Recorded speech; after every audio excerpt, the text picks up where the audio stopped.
Today we will be learning the Tunisian crochet reverse stitch. Now, just like any other fiber art, we will be starting with a slip knot, where you grab your yarn in any way, shape, or form, or rather just to the corner, flip it over itself until it makes an X, grab that X so that it doesn't slip out, put 2 fingers or whichever ones are easier for you to pinch your working yarn that's connected to your big ball of yarn and pull that through. I was trying to do something a little special on that one. All right. Today I am using a 10mm crochet, Tunisian crochet hook, which is this long hook.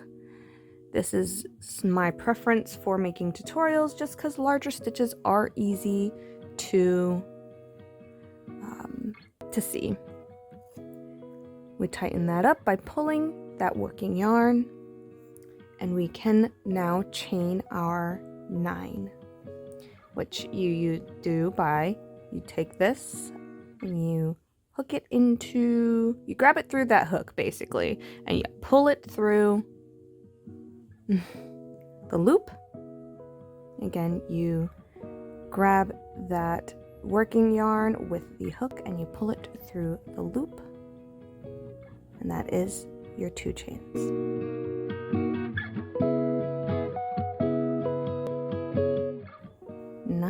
Okay, so that is 9 chains. You always want to work 1 less than you need when it comes to Tunisian crochet, because this first loop, geez, I can't speak today. This first loop counts as 1 stitch.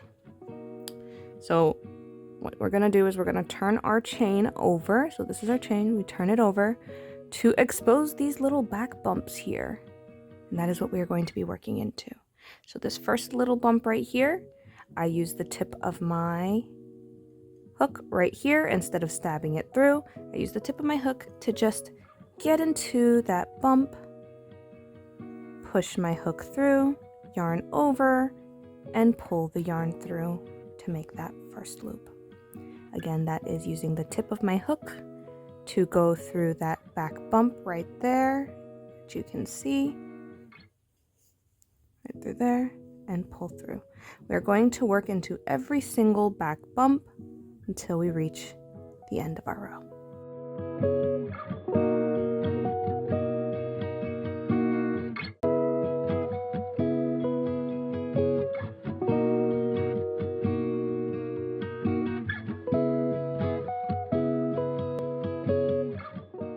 Okay, so then once all of those loops are on your hook, you can count them: 1, 2, 3, 4, 5, 6, 7, 8, 9, 10. So that's 10 stitches on the hook, and we made 9 chains.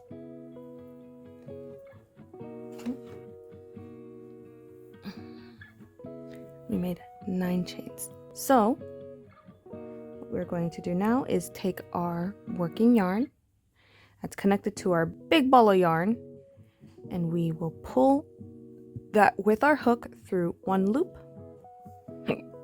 and then we will pull it through 2 loops, and we will continue that all the way down till we have 1 loop left.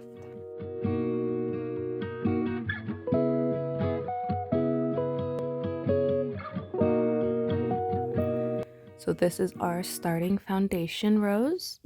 Most Tunisian crochet will start off this way.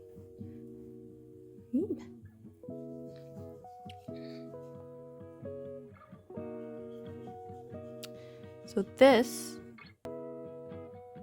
is our foundation row. Most Tunisian crochet will start this way. Our first loop right here counts as 1 stitch. So we will be skipping this loop right here because that counts as our first stitch. Now for this reverse Tunisian crochet, what we're going to have to do is into the next loop, you see this loop right here, we're gonna have to work into the back of that loop. So I don't know if you can see right here. We usually work this one that's the closest to us. We are now working in the one that's the farthest from us on the opposite side of the work. We are working on that back bar. So we will push. Oh, it might be easier if I flip over the work. If I flip this over, you can see this back loop right here. Now it's the closest to us. But we will insert our hook right into there.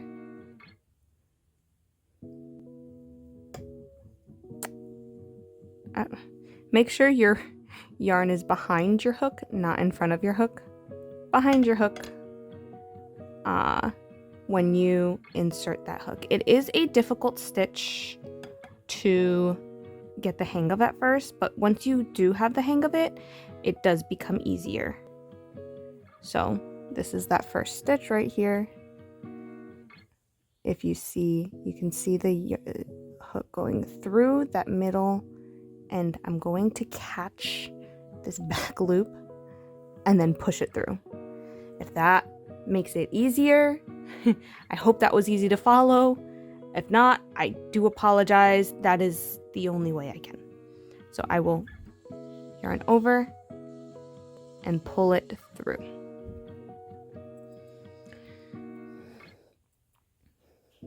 So if you go insert this hook into this space right here, insert it upward. Now it's easy to see that next stitch right here. You see that loop? The one that is the furthest from you in the back, you will go in between that loop right there through the back. Yarn over and pull through. And that is your next stitch. You will do that for the rest of the row.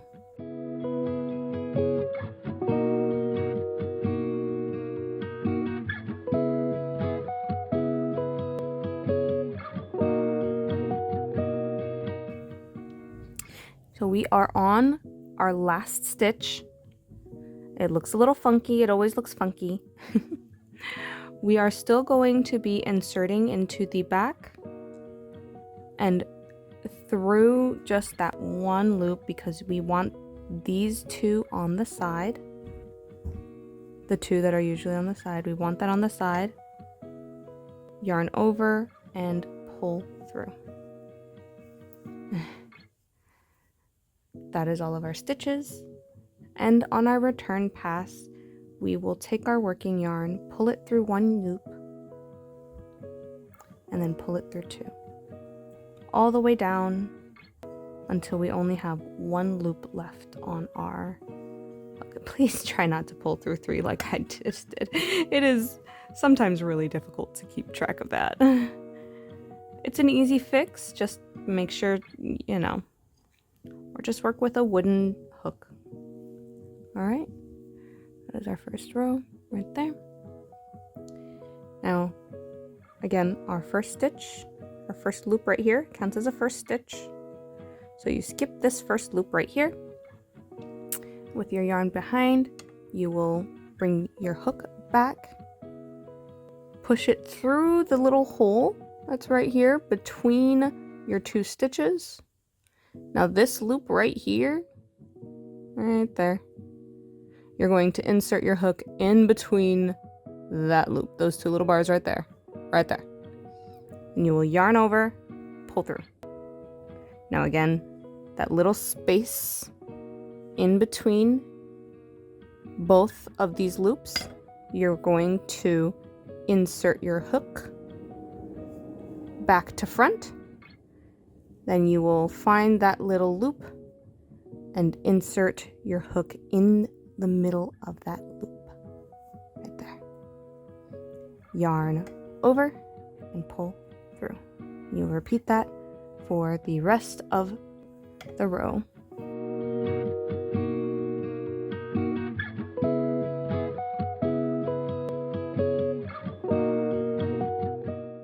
Now on our last stitch, we are still going to work just that one loop that is in the back. So these two, that loop right there, again, insert into the space, find the loop, which will be right there, and insert it into that. So you will have those two little lines right there, yarn over, and pull it through.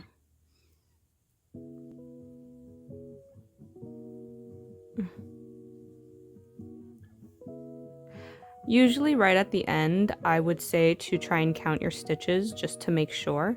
So I have 1, 2, 3, 4, 5, 6, 7, 8, 9, 10, 11 stitches for some reason, which means I didn't pull through that second one. Yep, you can tell that I didn't because as soon as I pulled through it, this little loop. Yes, so there is. I'm gonna recount again. 1, 2, 1, 2, 3, 4, 5, 6, 7, 8, 9, 10. Okay. This is a difficult stitch to keep track of. But I have faith that you guys can do this. I'm going to work a few more stitches just so that you can see how it looks and then see if it's worth it or not for you guys. All right, so I did not do as many rows as I had wanted to, just to show this. It is very difficult to keep up with, especially at the end here. You can just do a regular kind of like, instead of going from behind, just go from the front here and like pull through, just so that this side and this side are even. And I know I'm saying that it probably doesn't make any sense, but I may do that at another time.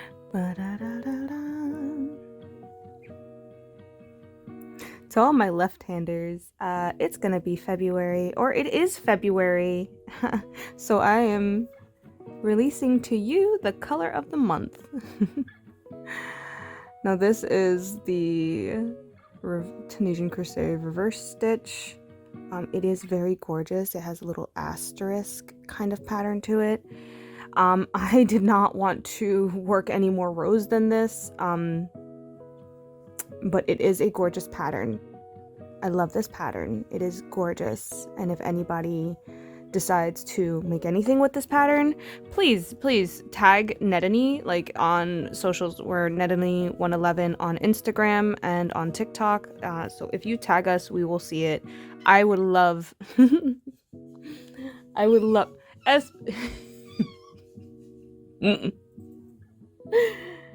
Hey baby. I would love to see whatever creations you guys come up with. But yes, that is the Tunisian Crochet reverse stitch. I hope that this was a good tutorial for you, and I hope you have fun. Happy crafting!